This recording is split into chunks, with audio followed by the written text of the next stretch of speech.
Recent research reveals the names and burial locations of thousands of African American soldiers who were killed during the Civil War and who had their names withheld for more than a century. 3 on Your Side's Nathan Lee brings you that story.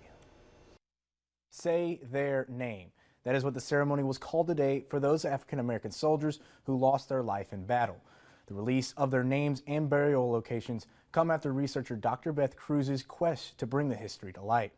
Dozens of people packed the Vicksburg National Military Park for the Say Their Name ceremony Saturday. The ceremony highlighted thousands of lives lost during the Ross Landing Massacre in February 1864. Soldiers of the United States 1st Mississippi Infantry, most of whom were of African descent, traveled upriver from Vicksburg to Chicot County, Arkansas. It was there where around 6,000 African-American soldiers were killed and later buried as unknown bodies. Researcher Dr. Beth Cruz says it is by no accident that you may have not known about this. When you realize that it is systemic and they intentionally did this, and the United Daughters of the Confederacy were in the South saying what was going to be in the textbooks and what was, more importantly, what wasn't going to be in the textbooks.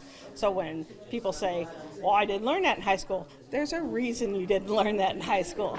So it's good to be part of that, putting the real history back out there. The mayor of Vicksburg, George Flaggs Jr., believes it is extremely important to not forget those who sacrificed their lives. We can't forget. This is so important. Some may know the story, but they don't know the struggle. Some may know the struggle, but they don't know the story. We have to combine the struggle and the story together and tell it. It is incumbent upon us to continue to pass this torch down through generations. I'm an embracer of history. I believe you should tell the story and full story. Dr. Cruz says this is just the beginning. She just finished more research for the Vicksburg National Military Park, and she hopes to continue her work in other national parks. Nathan Lee, 3 on Your Side.